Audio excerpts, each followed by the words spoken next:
ready to go. So thank you, thank you, Claudia, for that wonderfully generous introduction on the streaming platforms.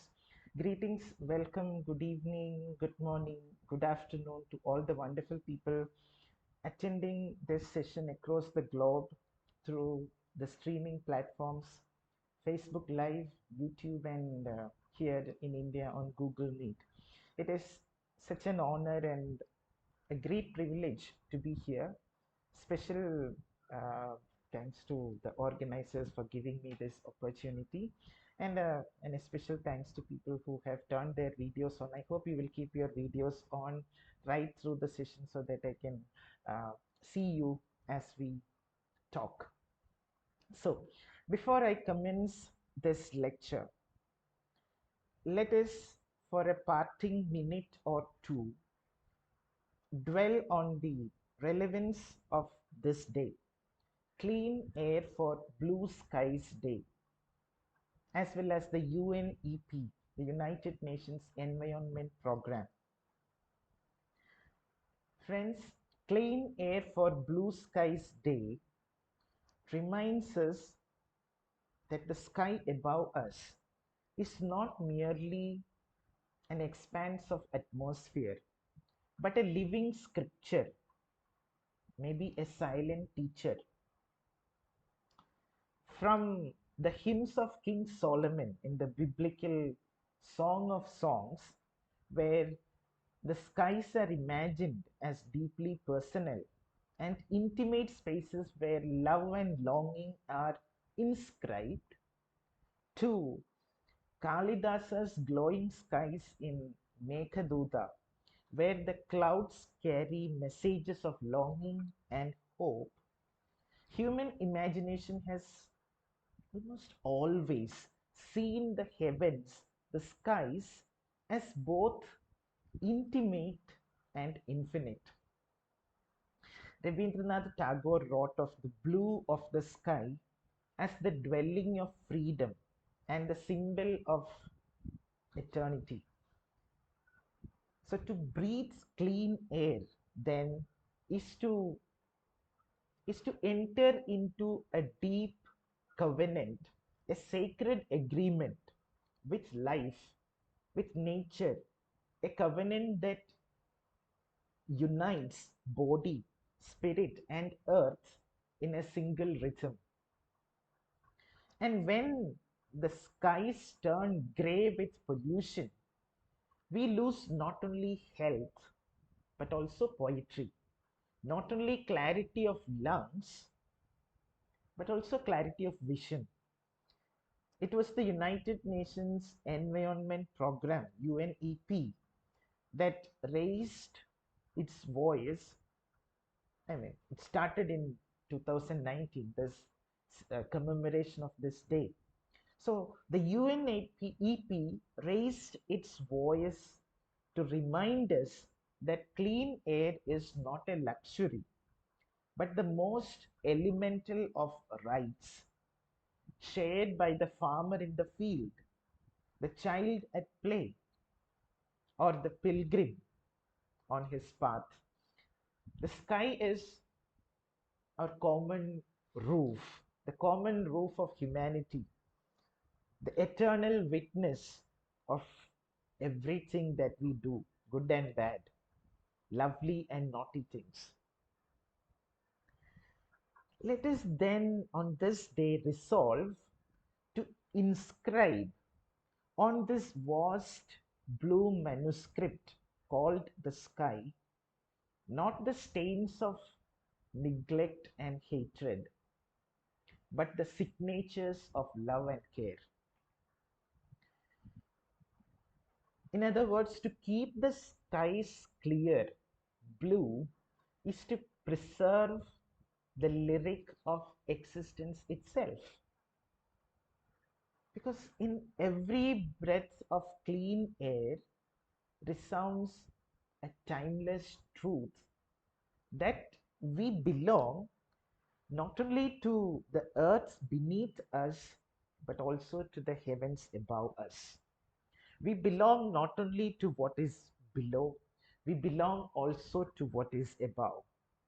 And that is why we commemorate Clean Air for Blue Skies Day on 7th September 2000, I mean 7th September of every year. Now, coming to this lecture, our lecture, as you can see, is titled Environmental Melancholia as Planetary Memory, Literature, Posthumanism, and the Anthropocene. Multiple terms, multiple ideas. The title whispers about, look at the first part of the title, Environmental Melancholia as Planetary Memory. The title is whispering to you about melancholy and memory, mourning and remembrance, grieving and commemoration. When do we actually bring these two things together, mourning and remembrance? Probably when someone is dead, isn't it so? That is when we grieve and commemorate. There is melancholy and memory. There is mourning and remembrance. Now, here we are talking about environmental melancholia. What is environmental melancholia? You know, environmental melancholia, in a sense, speaks of the grief, the sorrow that settles in our collective unconscious, in our collective soul as forests vanish, oceans choke, skies turn gray and darken. A grief that we as humanity feel when environment is polluted and damaged. That is environmental melancholia. However, this grief becomes a kind of planetary memory when it is a remembrance inscribed not in stone but in air, in water, and the silence of the species no longer with us. And so, whose memory is it? Not our memory. Who is remembering? Not our memory, but the planet's memory. Of what? Our Earth's memory of things lost. Literature, and here I'm trying to bring literature also into this picture. Literature has this unique gift of language and metaphor. And for once, I would say literature teaches us how to mourn, how to remember, and perhaps how to heal as well.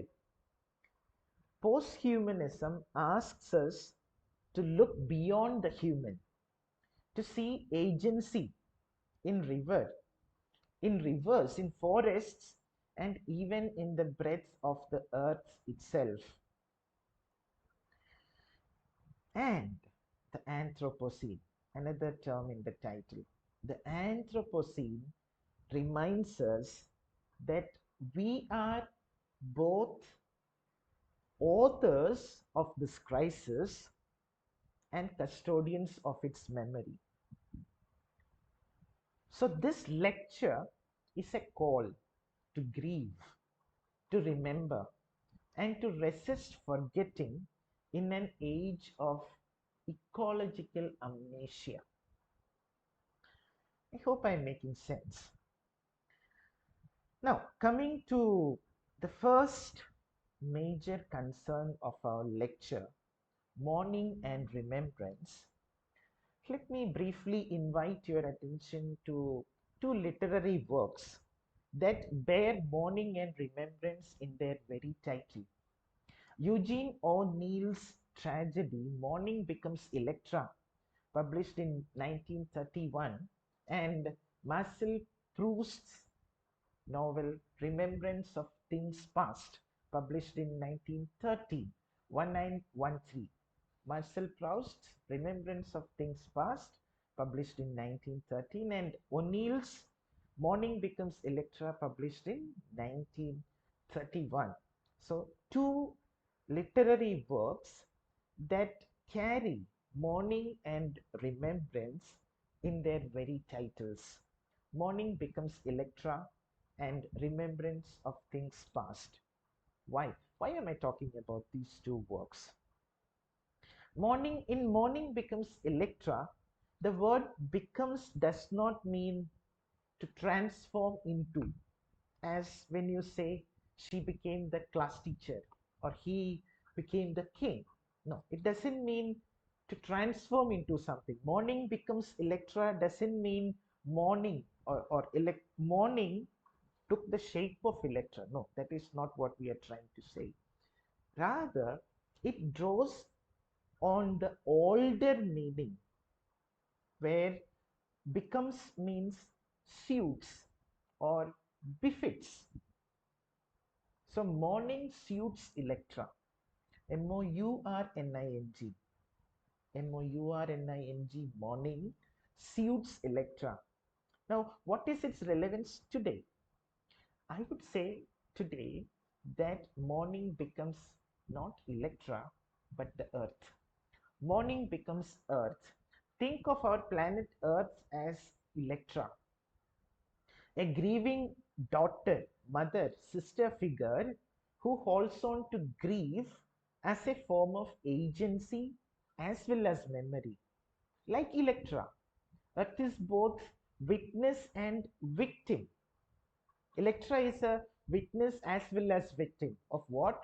Of ancestral crimes. The earth is also a witness and a victim of ancestral crimes. Whose ancestors? Our ancestors.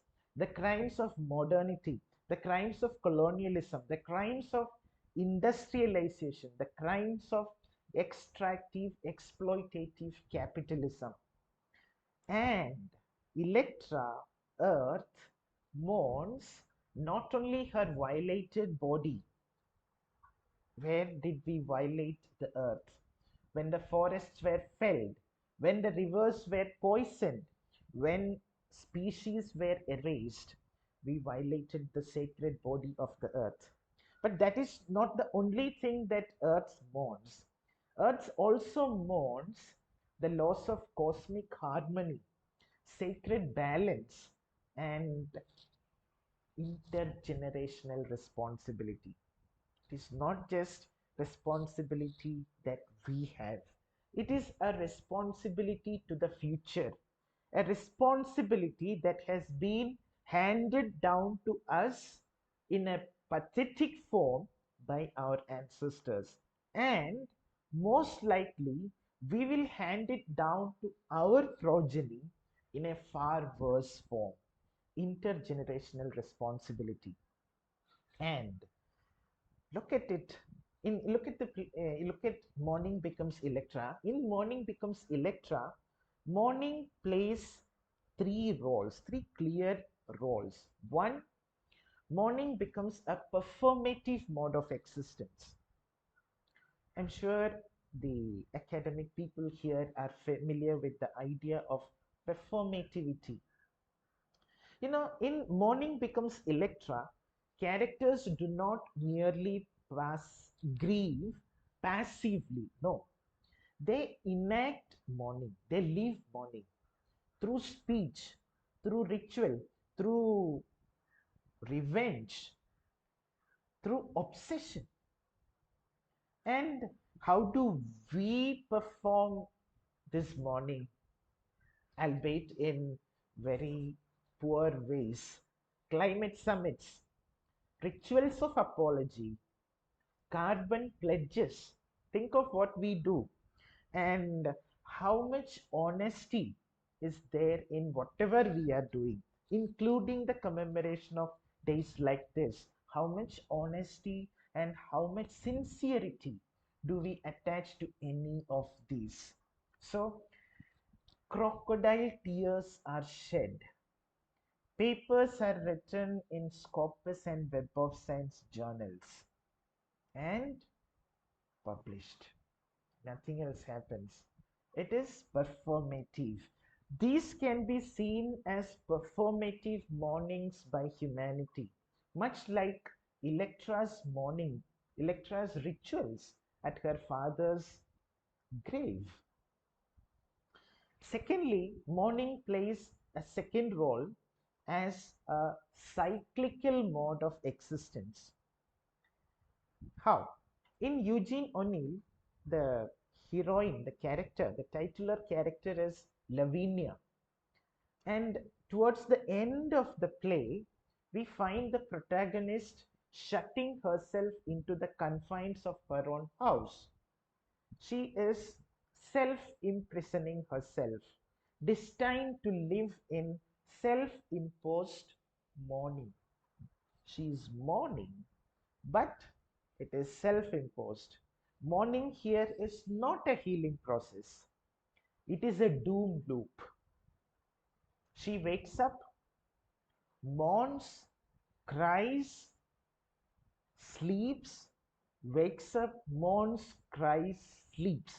It's a doom loop out of which you cannot come out. Repetitive, inherited, inescapable. The earth, our Electra figure, is locked in a cycle of destruction and partial recovery. Wildfires, floods, extinctions, you name it. Brief respites are there. Yeah, every day there is a morning and we feel it is a fresh beginning. But how much of a false beginning is it? Respites and then further collapse. Now we are seeing what is happening in certain parts of the world with wars, with climate changes, with landslides, floods. The earth is collapsing. The respites are getting not so frequent. And thirdly, in Mourning Becomes Electra, mourning plays the role of a haunting presence of the past. In Eugene O'Neill's play, the Mannan household is haunted, but it is not haunted by ghosts. It is haunted by memory. It is haunted by trauma. It is haunted by unburied guilt. The very architecture of the house becomes a space of mourning. The house, the portraits in the house, the war uniforms hanging inside, all embody unresolved grief. Same with our Electra, our planet Earth. Our poor planet is a haunted site. Glaciers with embedded pollutants, oceans with plastic memories, extinct species preserved in fossilized silence. They must have some stories to tell. The earth carries the burden and memory and the haunting of nuclear tests, imperial wars, and petrochemical addictions. All these are specters embedded in the body of our beloved poor earth. In Mourning Becomes Electra, the tragedy is that mourning is not a path to healing, but a way of being. Mourning as a way of being rather than as a path to healing, something that is suffocating. It is a suffocating, choking inheritance. Similarly, our planet is no longer merely dying, it is mourning itself to death, caught in a cycle of human inflicted violence and half hearted regret. The crocodile tears. Now, look at the second literary work I invited your attention to, Remembrance of Things Past, Marcel Proust's masterpiece. In its French original, it means In Search of Lost Time. Now, what is its relevance today? I would say that today, on this particular day, with this commemoration, we are not remembering things past, we are remembering things lost. lost forever, irrecoverably and irretrievably lost. Environmental damage becomes the lost time here, a Proustian memory that haunts our consciousness. But then it can no longer be retrieved through nostalgia. You know, why I wanted to bring this novel to your attention is because of something that happens in the novel. In Remembrance of Things Past, Marcel Proust shows us how memory returns to us unexpectedly, something called intrusive memory, a memory that comes to you unexpectedly, totally, out of context. Now what happens is the young narrator in Remembrance of Things Past is sitting in his home on a winter day, feeling tired and melancholic. His mother offers him a piece of cake, which he dips into a cup of tea and he tastes. The moment he puts the piece of cake on his tongue, on his palate, he is suddenly flooded with an intense, unusual, vivid feeling of extreme happiness. But he cannot place why he is so happy. He cannot understand what causes his happiness. Now, what happens is he understands it later as he takes more bites of the cake. The taste is exactly the same as the one he experienced as a child when his auntie used to give him cakes dipped in tea. This involuntary memory is far richer and more detailed than any deliberate act of recollection. No deliberate recollection can achieve this sort of clarity, this sort of finesse, this sort of perfection of an involuntary memory.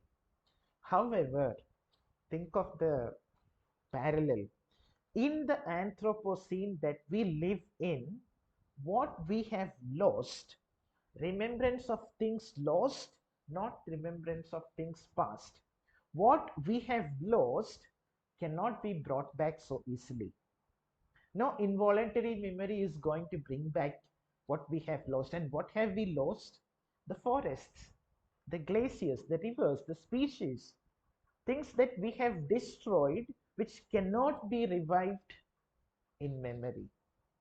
The earth carries these losses as memories within its body, in the warming oceans, in the darkening skies, in the scarred landscapes. And my dear friends, these are not just environmental changes. These are memories. These are memories that our planet holds silently and very painfully. The planet as a mnemonic body bears the scars of what Timothy Morton would call hyperobjects. Hyperobjects. Now, if you look at, I am talking about the planet as something that is mourning. I am not talking about human beings mourning. I am not talking about animals mourning. I am talking about the planet itself as something that is mourning. And if you look at literature and culture around the globe, you will have numerous examples where you find the landscape getting animated with emotions. Let me bring to your attention some of these examples, some random ones. Think of Japanese literature, the concept of mono no aware and haiku tradition. Here in Japanese literature, especially in this haiku tradition and mono no aware, nature is not a backdrop but an emotional mirror.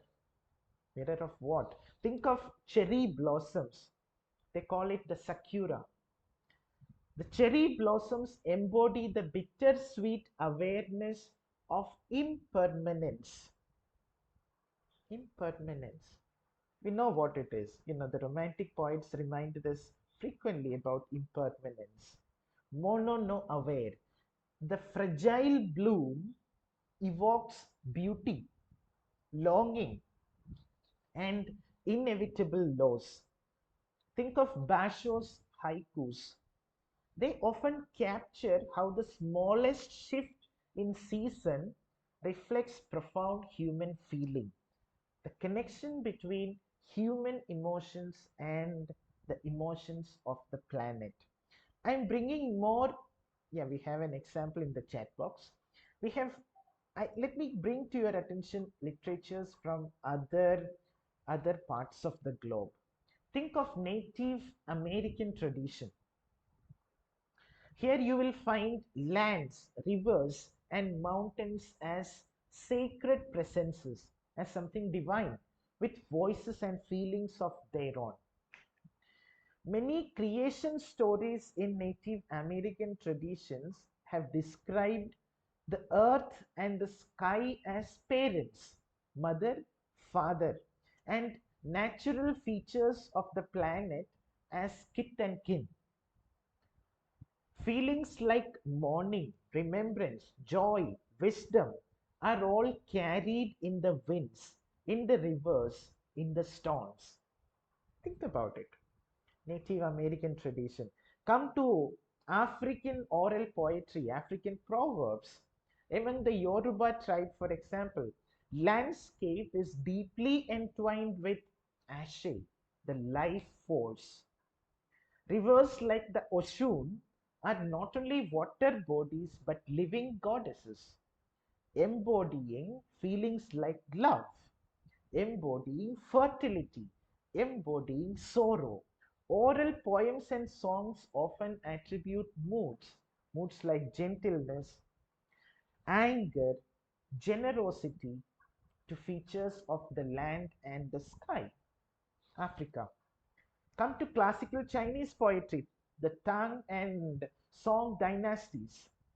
We have, you know, poets like Li Bai and Du Fu depicting mountains, moonlight, the river as embodiments of solitude, longing, friendship, camaraderie.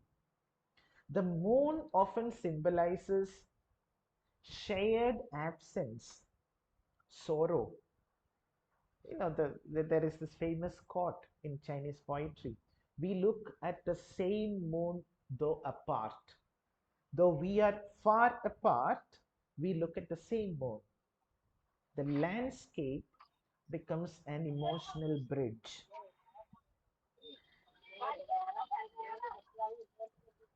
Mayank, if you can mute yourself, that would be nice. Thank you. So, okay, so I was talking about Chinese literature, African literature, Japanese literature. Let us think about Sufi poetry. Why not? In Rumi, in Hafiz, gardens, deserts, and the beloved's wine cups are all never mere images, but living metaphors of yearning, divine love, or absence. The desert, especially, and I will try to connect it with the Tamil tradition as well. The desert, the desert embodies both the loneliness of separation and the purity of the soul's journey. Sufi poetry. There are so many. Think of Australian Aboriginal song lines. In the Aboriginal cultures, the land sings. Recently, I was listening to a paper presentation by a student, and she was, presenting it with such energy and vigor that I could hear the land singing through her presentation. Aboriginal cultures where land sings, it is alive with ancestral spirits. The hills, the rivers, and deserts all carry stories and emotions passed down orally, so that landscapes themselves embody memory, embody loss, and embody a kind of sacred presence, divine presence. Look at Indian bhakti traditions.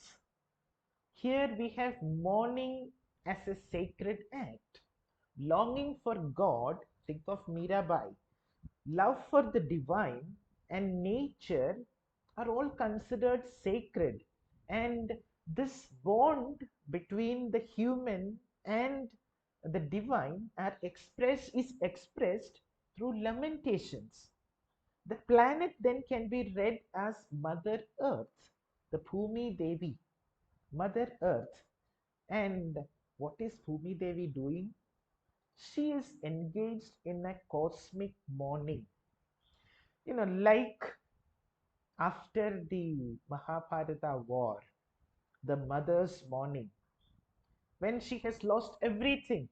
What has the war won and lost? It hasn't won anything, it has only lost. And our earth is feeling the same. A cosmic mourning is being performed, enacted, something that is sacred as well. And yeah, I promised you I will talk to you about Tamil Thinai poetics and Thinai concept. Somebody mentioned Palai Thinai in the chat box. So think of Tamil poetic traditions, Sangam poetry. Landscapes are not just backdrops, they are living, feeling entities reflecting human emotions. Poetic landscapes are called Thinai. I mean, now it has become very popular through literary discourses throughout the country and abroad, I'm sure. So they call it the Thinai, and the Thinai is classified into five ecological types, and they have names for it. I'll just give you the English translations. So, five ecological types according to Tamil Thinai tradition. And it is interesting because Tamil culture, Tamil language is one of the world's most ancient. Think of it. So they talk about five ecological types: the mountains, the forests, the farmlands, then the seashore, and finally the desert. Each of these is associated with a certain emotional state, like love, like separation, like longing, like sorrow.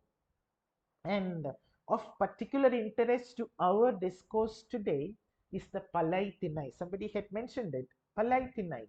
It is a wasteland associated with grief, with mourning, and longing or remembrance. So I would say this Palaitinai in Tamil aesthetics is about the first two important threads that we are discussing today: mourning and remembrance, grieving and memory. And think of this Palaitinai. It is the only non-natural landscape in Thinai culture, Thinai tradition. It is not a naturally existing landscape. It is a transformed one. What happens when a fertile land, a Kurinji or a Mullai, is scorched by the sun or by drought or by droughts or famine? It becomes Palai. My dear friends, don't you think that this is a clear poetic metaphor for the Anthropocene's ecological wastelands? Mourning here is not just human. The landscape grieves, the land itself mourns. Sangam poetry depicts landscapes with emotional sentience, rivers weeping, mountains sighing, oceans retreating. And this is commonplace today. Think of the philosophical ways of looking at it. Martin Heidegger would talk about the Dasein, about human existence. Dasein, human existence. And Heidegger says our existence becomes meaningful because we are going to die. Otherwise, there is no meaning to existence. Because we will die, our existence has meaning. This awareness, what he calls, and something that can be translated as being towards death, it shapes how we live, what we value, and how we find purpose in life. being towards death. But today, in the Anthropocene, in the posthuman world, death, this being towards death, is transformed, is transferred from the human to the planet. It is the planet that is mourning. The planet is a being towards death. The earth knows its end is coming. And those tears you see in the form of floods, not through natural aging. The earth is not dying through aging, no, no, but through ecological collapse brought about by selfishness, greed, exploitation, capitalism, industrialization, you name it. And what is this idea of the Anthropocene we are talking about? I know many of us are familiar with the uh, Anthropocene, but some of us are not. Briefly, let me try to explain it to you, basic explanation only. So, in this 21st century, we human beings exist on multiple levels. Historically, as per the Gregorian calendar, we belong to the 21st century. In literature, we belong to the post-human epoch. Maybe there are arguments, there will be differences of opinion, but roughly, in literature, we belong to the post-human epoch. Philosophically, probably we belong to the postmodern or the meta-modern epoch. Technologically, we may belong to the AI epoch, probably. Scientifically, we belong to, yeah, scientifically, where do we belong? Where do we belong? Do we belong scientifically? Scientifically, geologically, to be precise, what is geology? Geology is the scientific study of the earth. Now, geologically, geology is the science concerned here. Geologically, we belong to that epoch known as the Anthropocene, or the age of humans. Thanks to ChatGPT, we have all these things coming up in our chat box before I have to explain anything. But definitely, this is real. Geological, Anthropocene, technological, AI epoch. Now, I'll come back to geology once again. Scientific study of the Earth. Earth's history is understood based on the Earth's rock layers, and also the fossils found within the layers of the rock that we find inside the earth.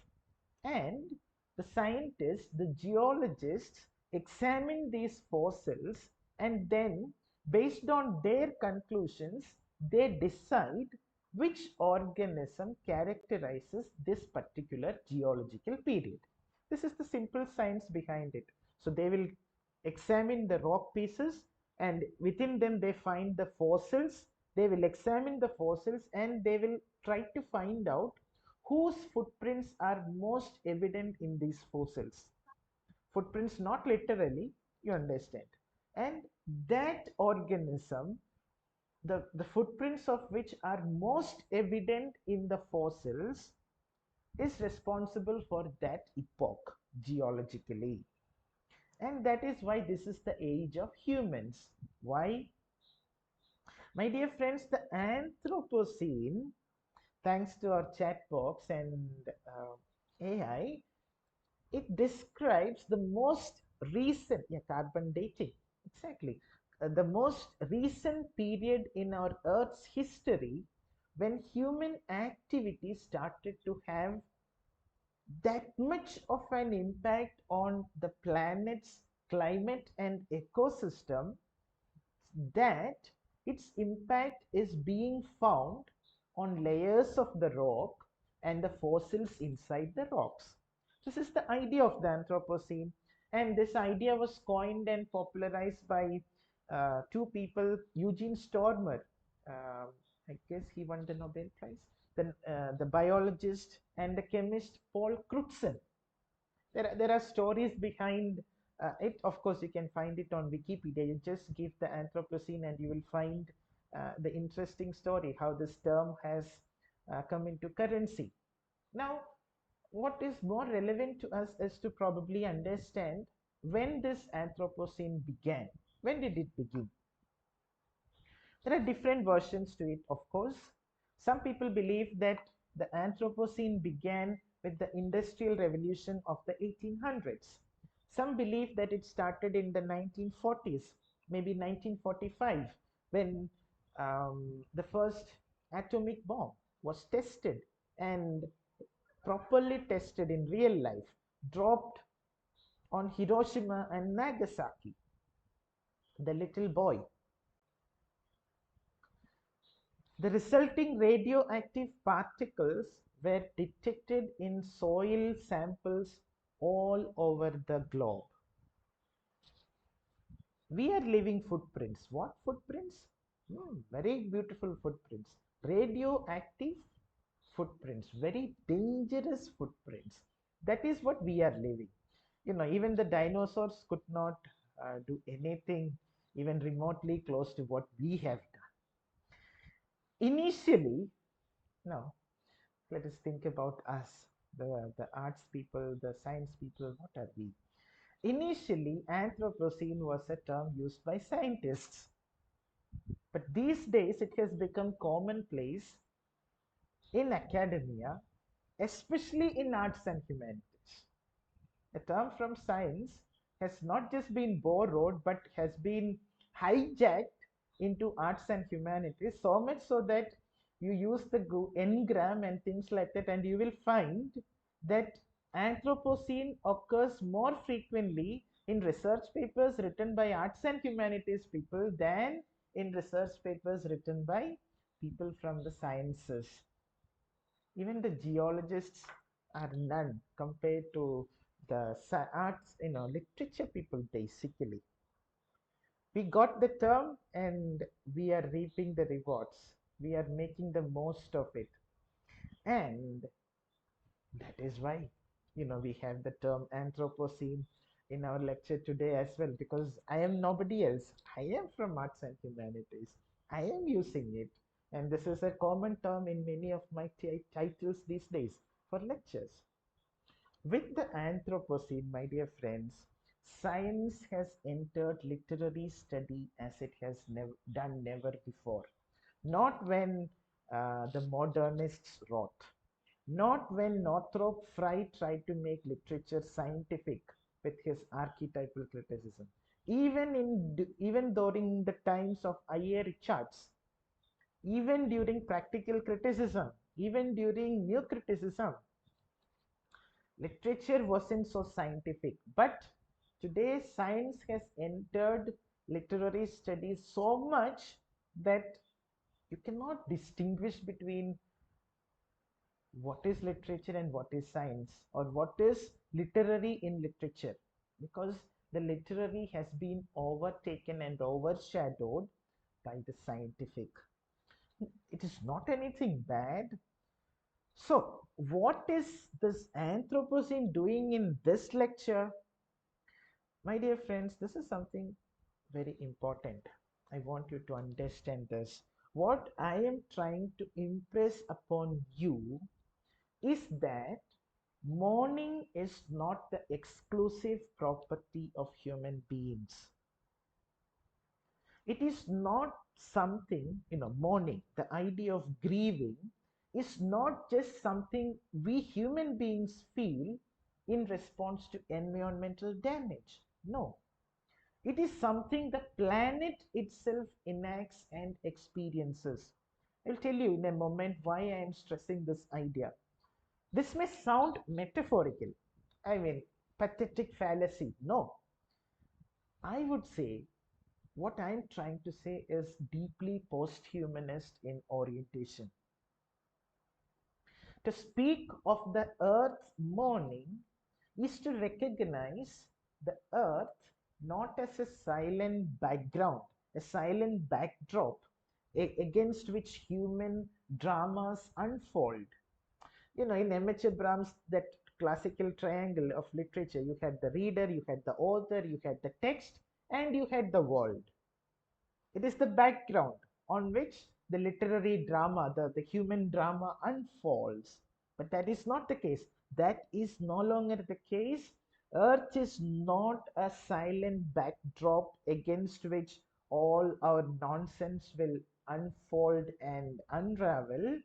Rather, the earth is a living, responsive entity whose rhythms, wounds, and memories far, far exceed those of our own.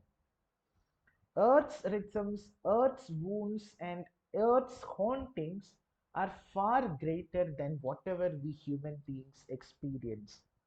In other words, the Earth is traumatized. And this way of thinking requires us to step outside an anthropocentric worldview.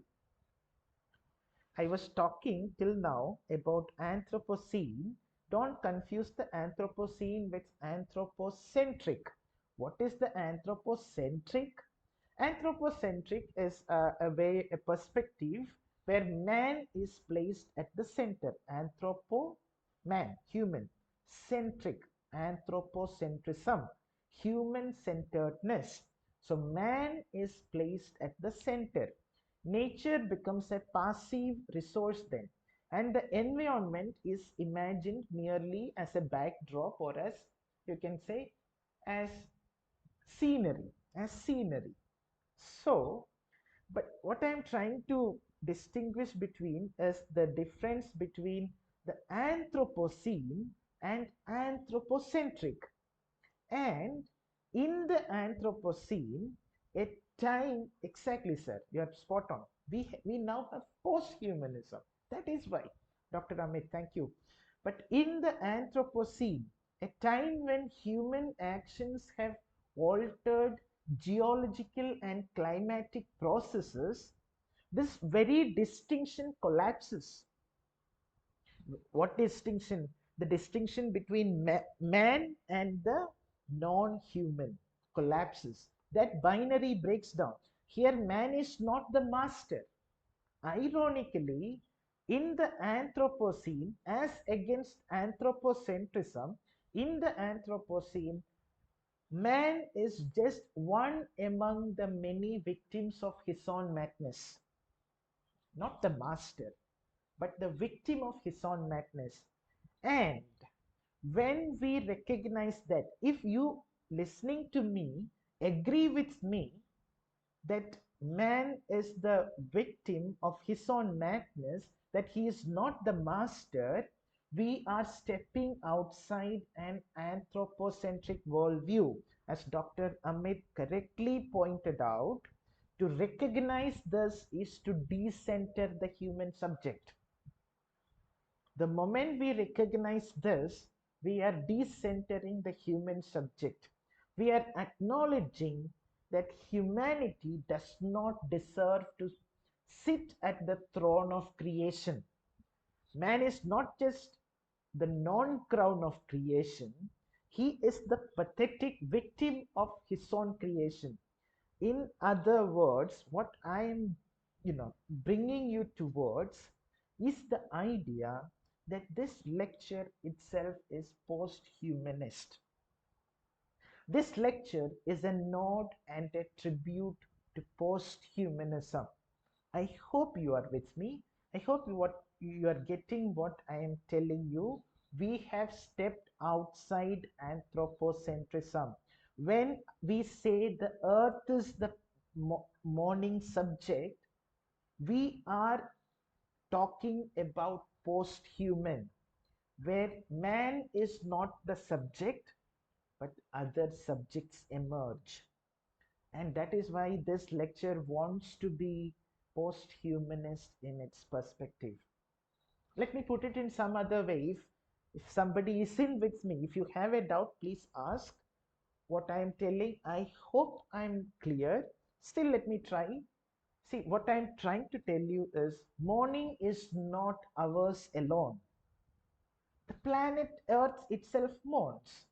The forests grieve in their silences. The oceans lament in their rising. The air remembers with every poisoned breath. Sorry, breath. To think this way is to move beyond the arrogance of anthropocentrism.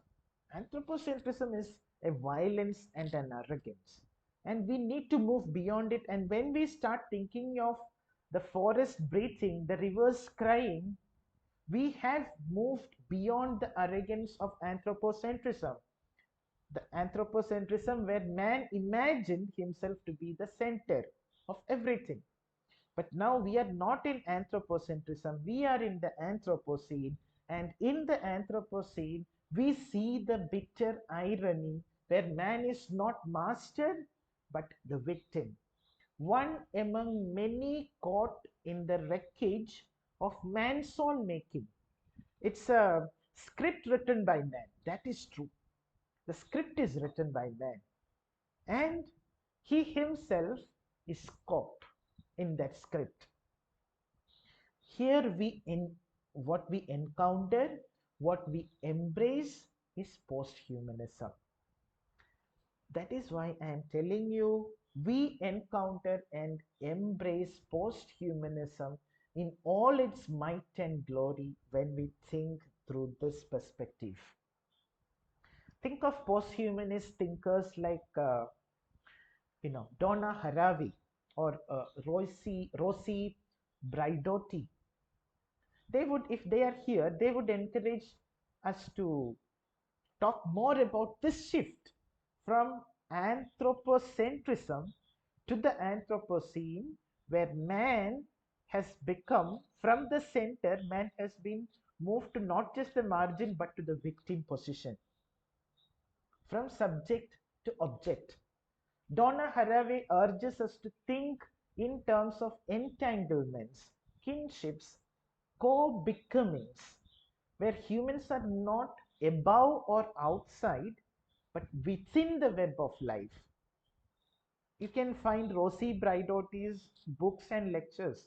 Rosie Braidotti goes a bit further to suggest that we must embrace a subjectivity that is distributed across human and non-human forces alike. Talking about we need to embrace a subjectivity distributed across human and non-human forces. And from this angle, the earth is not a stage but a body that can suffer, a body that can remember, and indeed a body that can mourn. Recently, we had a lecture on blue humanities and environmentalism in a conference in Tamil Nadu. And we had the lovely opportunity to interact with Dr. Steve Menz, the same Dr. Steve Menz who coined blue humanities and is its central proponent. So, and then during the interaction, I asked him if it is all right to say that the project of blue humanities is essentially post-humanist in nature. I was talking about post-humanism, and I wanted to know what he thought about blue humanities being termed post-human. And he said, I mean, he didn't fully embrace the idea. He tried to sidestep, and he said, I will quote him. He says, blue humanities at its core is animated by a desire to move beyond anthropocentrism. I believe he was saying yes to my question. Blue humanities is um, animated by a desire to move beyond anthropocentrism, which is to say, yeah, it is along the margins of posthumanism. And if you look at the humanities, so many humanities that are mushrooming these days. Recently, there was this book by um, John Shaker sir from American College, which talked about the different humanities. So all these humanities have or seem to have a predilection, an interest, a tendency towards decentering the human subject. You might find this very common in today.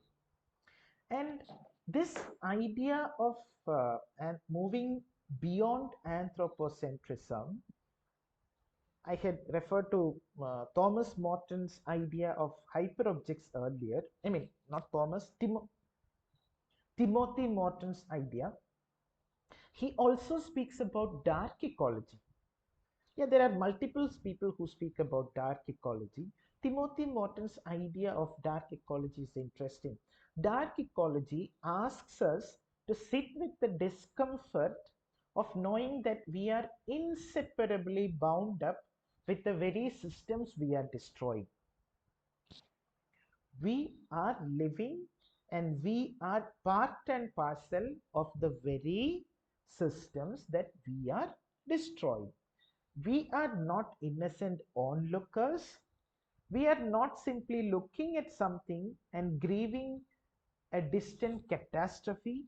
No, we are actually participants entangled in the same mesh of suffering. Dark ecology, Timothy Morton. The heaviness, the the unsettling sadness that we feel is not just ours. It is a recognition that we are co-sufferers. I don't know if there is such a word. Co-sufferers with the planet. And when I talk about planetary memory, I mean that mourning and remembrance are not just psychological states, but also material inscriptions. Inscription. Inscription. Geological strata bear witness to human extractive violence. Climate records archive our exploitative excesses.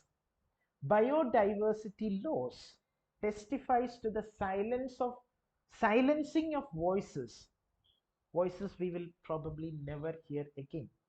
Biodiversity, endangerment of species. In this sense, the earth itself becomes a vast library of mourning, a body that remembers, grieves, and endures. And now there has come a time when the librarian checks the books, checks the catalog, and finds that there are more books lost than are available in the library, in the catalog. To approach mourning this way is to reimagine it beyond the human, to recognize that sorrow belongs not only to us, but to the earth, the oceans, the forests, and the countless species whose silence is now part of the planet's memory. I guess I have made some sense. Now, let us briefly look at how literature enacts this. How literature enacts this melancholy, this mourning. And if you look at 21st century literature, contemporary literature, it often mourns the slow destruction of the environment. It mourns the dying forests. It mourns the disappearing species. It mourns, the fishermen, the lost traditional ways of life. And this sorrow is known as ecological melancholia, environmental melancholia. What is ecological melancholia?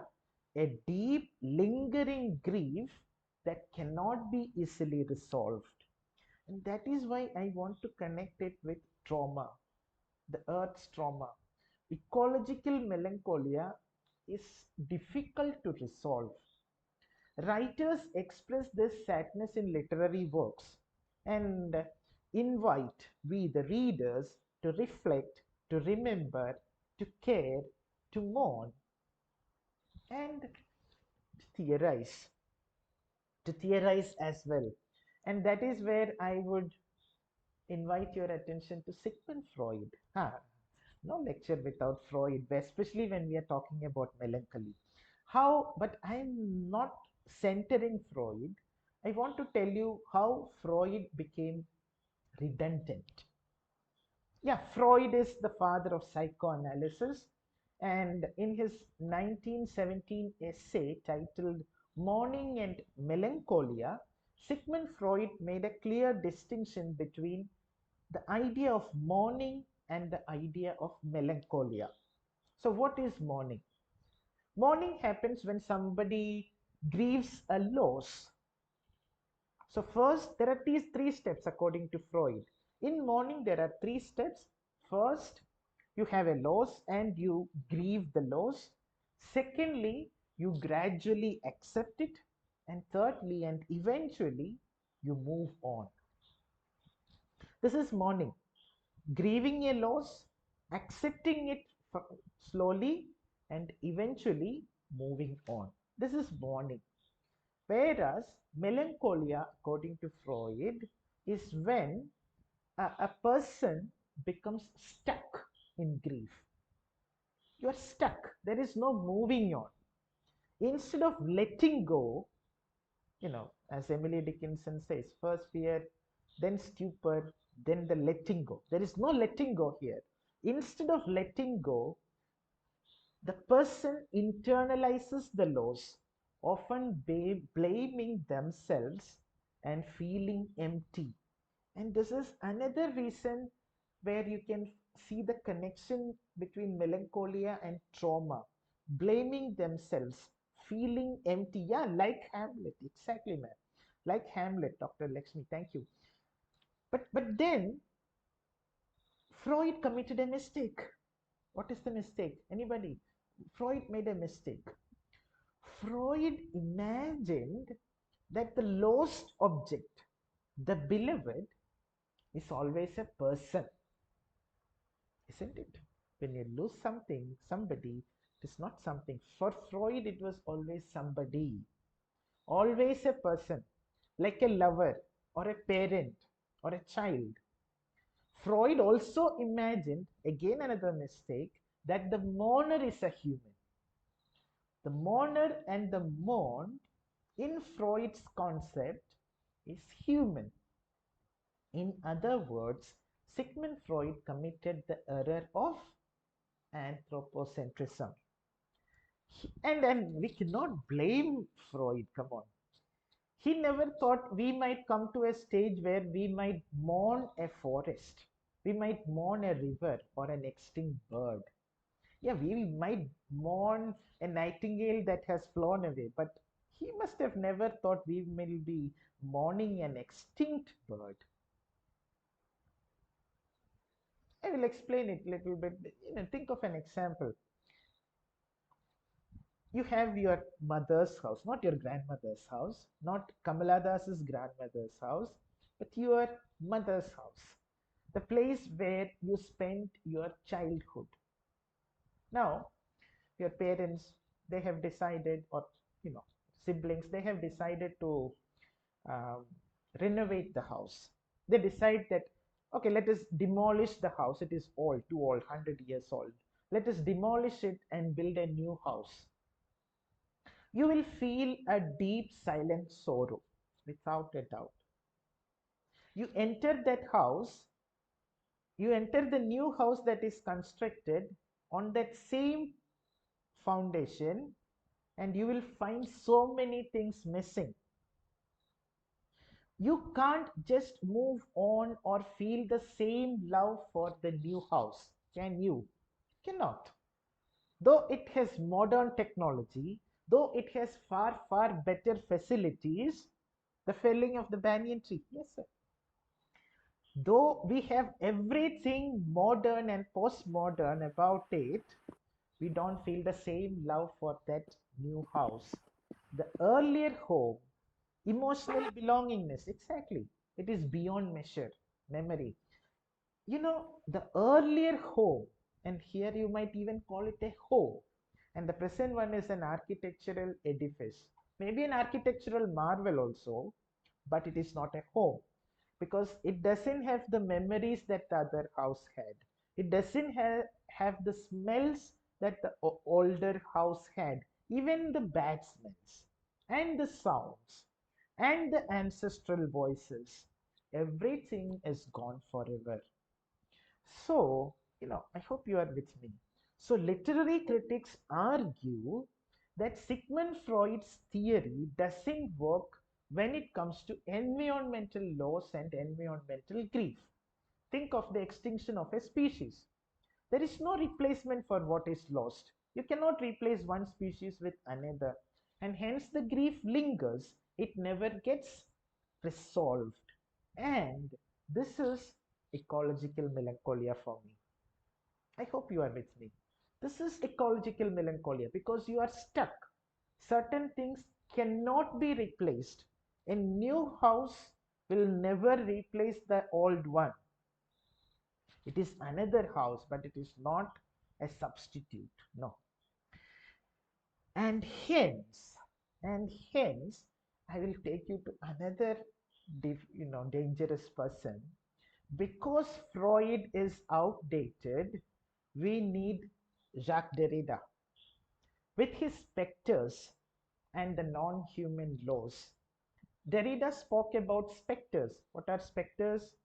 Ghosts that return to haunt the present. Ghosts returning from the past to the present to haunt us in the present so that our future becomes dark, bleak. A specter is something that is gone but still lingers. And in his work, Spectres of Marx, Karl Marx, Spectres of Marx, Derrida says the specter is neither present nor absent. It is both visible and invisible. Neither present nor absent, both visible and invisible. Think of ecological melancholia, ghosts of dead forests, extinct animals, vanished indigenous communities. These ghosts hover as specters. Where? In literary texts. Their absence shaping the texture and the nature and the hauntingness of the narrative. I would say this is an absent intertextuality. You you find a parallel to something that is not there. Intertextuality is to a text to something that is there in another text. But here it is something that is not there. Not there. An absent intertextuality is in operation. And literary texts, I feel you may differ, definitely. Of course, during the interactive sessions, definitely we can differ. Literary texts, I would say, don't try to fix the laws. They let it haunt. This is what I have felt, especially in contemporary literature. Haunting is meaningful here. It says, I was here, now I am gone. Remember me. Like Hamlet. Somebody was saying, Madam was saying, like Hamlet, like in Hamlet.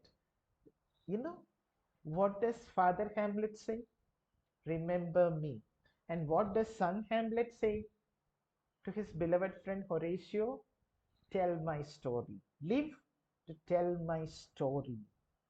Remember me and tell my story. I was here, now I'm gone. Remember me. And that is why we have ecological melancholia. That is why we are talking about green melancholia.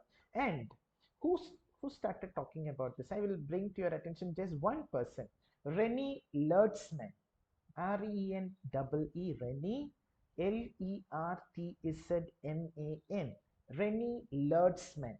She's an eco-psychologist, and she says that many people today, it is contrary to what we think. She says, Based on a lot of studies, she says that many people today feel a silent sadness about climate change and environmental destruction.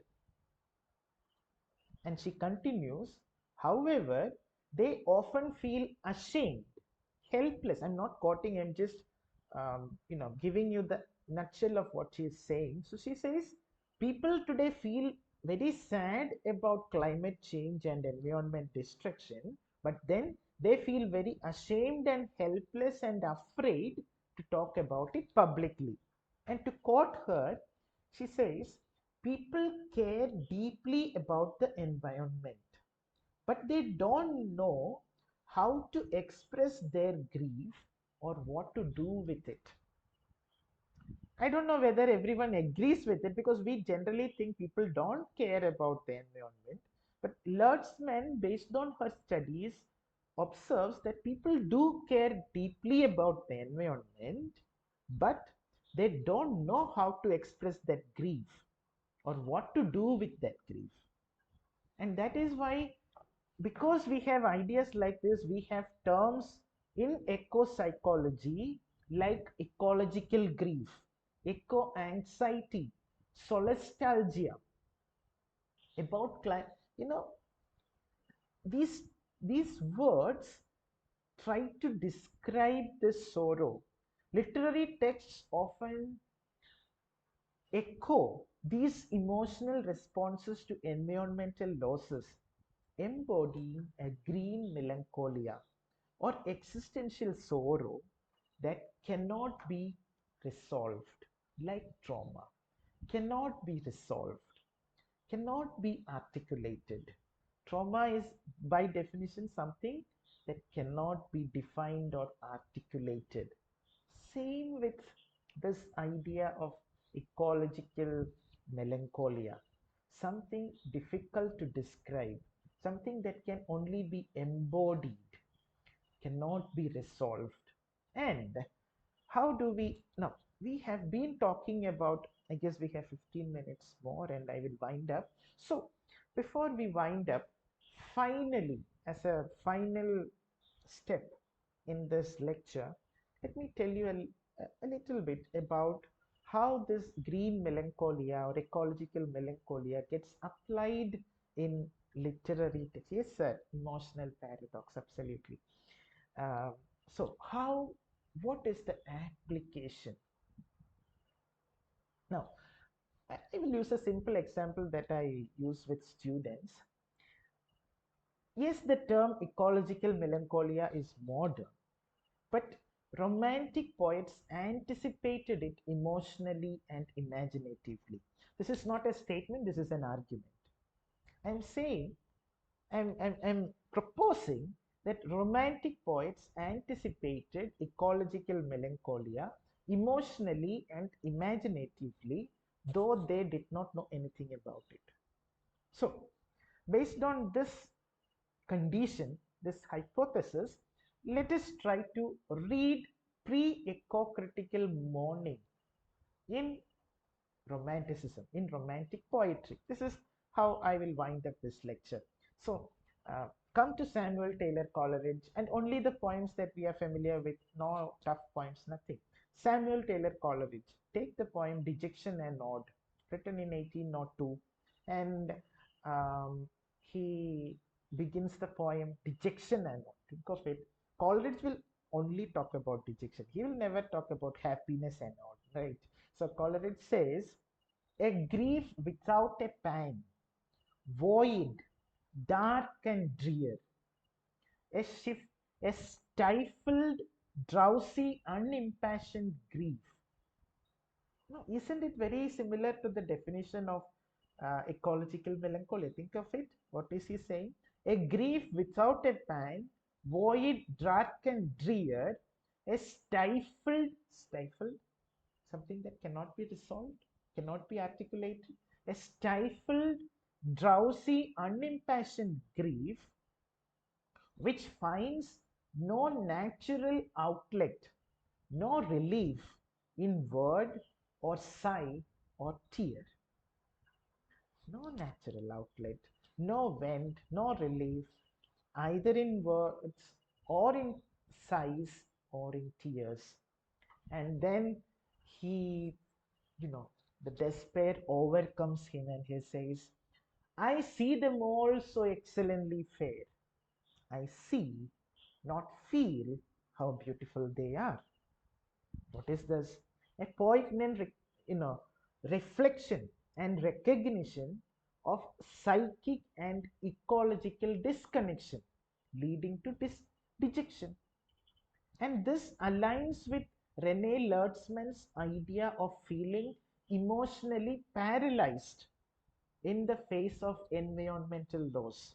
I'm not explaining further. I hope you are getting the point. You will read the poem later on. You will get it. You will understand. Just remember this. I see them all so excellently fair. I see, not feel, how beautiful they are. Ecological numbness, ecological disconnection, leading to dejection. Just an argument for the sake of it. Now, come to the companion poem, Ode on Intimations of Immortality from Recollections of Early Childhood by, you know, his friend William Wordsworth. And this poem was written between 1802 and 1804. And Wordsworth begins very beautifully. He says, there was a time when meadow, grove, and stream, the earth and every common sight, to me did seem apparelled in celestial light. Oh, very beautiful.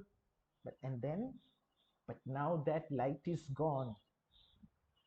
It is not now as it hath been of yore.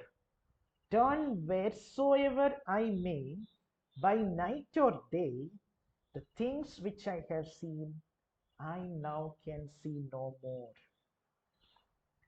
Wordsworth. Such texts don't solve or resolve the grief. They express it, articulate it. Spectres are visible everywhere. Spectres. The things I have seen, I now can see no more. Come to Ode to the West Wind. Percy B. Shelley. He begins, O wild west wind, thou breath of autumn's being, thou from whose unseen presence the leaves dead are driven, like ghosts from an enchanter fleeing. Hey, come, wait. What are we talking about? Leaves dead, like ghosts fleeing from an enchanter. What are leaves? The leaves become ghosts, suggesting a spectral presence of what has been lost.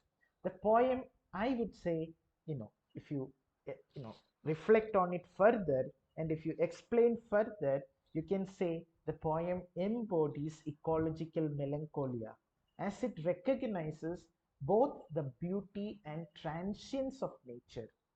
Shelley, in other words, and as we go through the poem, you will find Shelley is mourning the decay of nature in this autumn season, a symbol of natural death. The breath of autumn's being, that was how he first addressed the west wind. O wild west wind, thou breath of autumn's being. But now, as he sees the decay of nature in autumn, a symbol of natural death, he sees himself aligned with that dying process. Where, where, when he says, I fall upon the thorns of life, I bleed. I fall upon, he is aligning himself with that dying process. Go to, you know, yeah, definitely. We have to go to Keats also, briefly, very briefly. Or to the Nightingale. The world is too much with us. Yeah, Dr. Lakshmi, the world is really too much with us.